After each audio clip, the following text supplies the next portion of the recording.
donc Adli, qui apparemment a des touches avec le Bayern Munich, ça semble se refroidir du côté OM, et on parle de plus en plus de Zinedine Ferrat, Juju 9460 qui nous dit Ferrat, ça sera notre nouveau Kawi, donc non merci. Tu vois, il n'est pas trop d'accord avec toi, Rafi. Attention, j'ai pas dit ça. C'est-à-dire, tu n'as pas dit ça, tu nous as dit que c'était un bon joueur.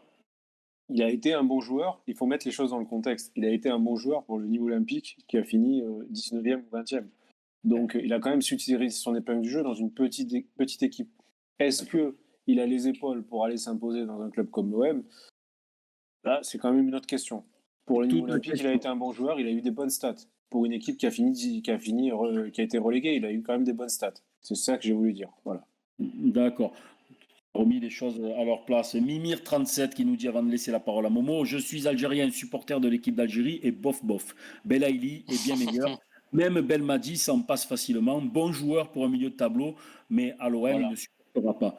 Momo, je suis d'accord. Hein. C'est un joueur que je suis depuis ses débuts du côté de l'USMA d'Alger. Notre ami Roland Courbis qui l'a lancé du côté de l'USMA d'Alger, c'est un bon joueur de Ligue 1, voire d'une équipe de haut tableau de Ligue 2, quoi, pas plus. Hein. C'est un plan C, voire D du côté de l'OM, mais c'est vrai qu'avec les dossiers Lirola et Vass, l'OM rencontre énormément de difficultés avec Valence et la Fiorentina. C'est tout à fait normal, vu comment Longoria travaille dans le mercato, d'aller étudier d'autres pistes pour pas se retrouver sans doublure à Under sur le côté droit. Boys MTP dans le chat qui nous dit c'est une rumeur d'agent, il sera pas à l'OM. Quel est ton avis? Malheureusement, j'aurais aimé te dire ça, mais non, c'est vraiment une piste concrète du côté de l'OM. C'est ce que je disais sur Ferrat tout à l'heure. Il était très bon à Nîmes dans une petite équipe. Est-ce qu'il aura les épaules pour être à Marseille? C'est autre chose. Voilà.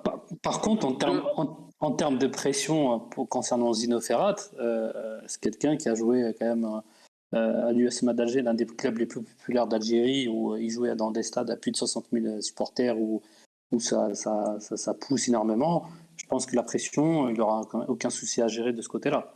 Mais en termes de talent, ça c'est autre chose. Maxime 138-187 qui nous dit Delort à la place de Pipa, c'est une bonne idée. La piste Almada est toujours d'actu du côté de l'OM, mais ça reste un dossier qui est hyper compliqué. L'OM se casse les dents depuis fin janvier dernier sur ce dossier-là.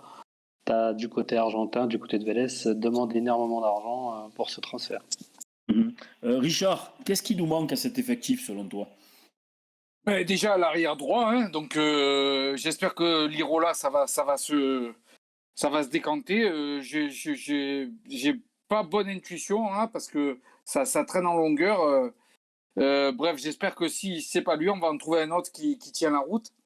Et puis oui, effectivement, on le disait en début d'émission, il faut une doublure à pailler. Alors est-ce que Ferrat peut jouer ce rôle?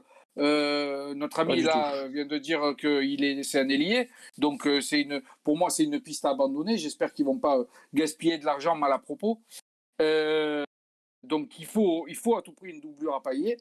Almada, moi j'aurais bien aimé parce que d'après ce que je lis ici et là, il paraît que c'est un surdoué. Donc voilà, il y en a même qui disent que c'est le futur Messi. Donc j'aurais bien aimé l'avoir chez nous.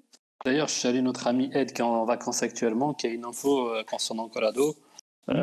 Effectivement, l'OM bosse fortement sur ce dossier-là pour éventuellement être doublure de Payet au poste de meneur de jeu. C'est un profil meneur de jeu, Colado. Hein, donc. Profil meneur de jeu, ailier, il peut aussi dépanner au poste d'ailier. Et c'est une piste qui est vraiment étudiée de la part de l'OM. Déjà, elle a été étudiée déjà depuis début juin. Les discussions avec son entourage avançaient bien avant que le joueur, avec son souhait de jouer la Ligue des Champions, il y a un club belge qui était dessus, notamment le FC Bruges. Le transfert a capoté, donc l'OM a relancé cette piste-là, Colado, pour le poste de meneur de jeu.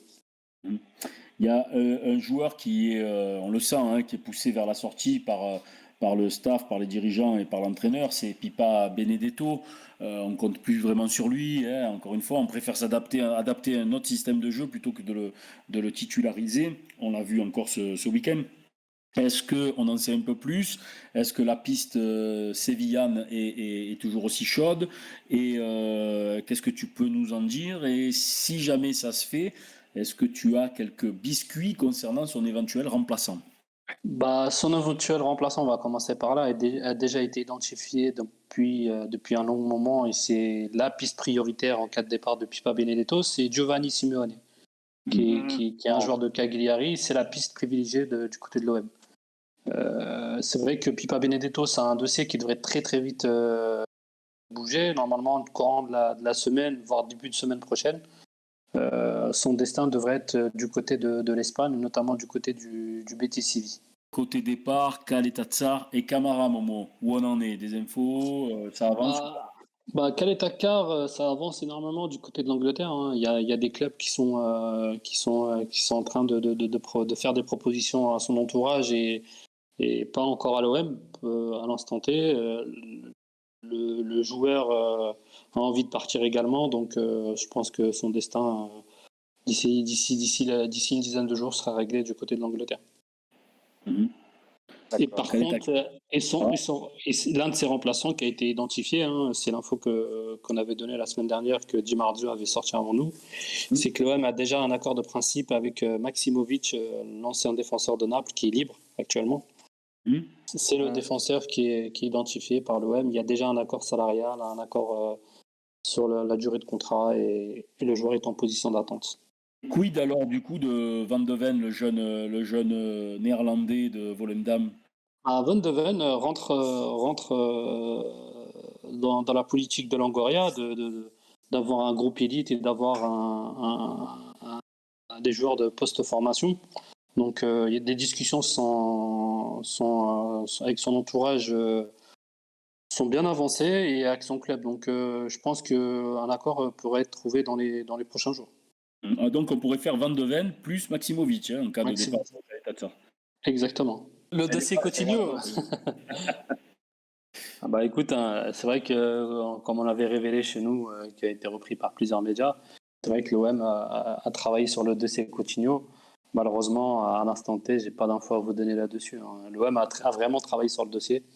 L'état du dossier actuel, je pourrais pas vous le dire parce que c'est compliqué. Et c'est vrai que ce serait extraordinaire d'avoir un joueur de ce niveau-là à l'OM.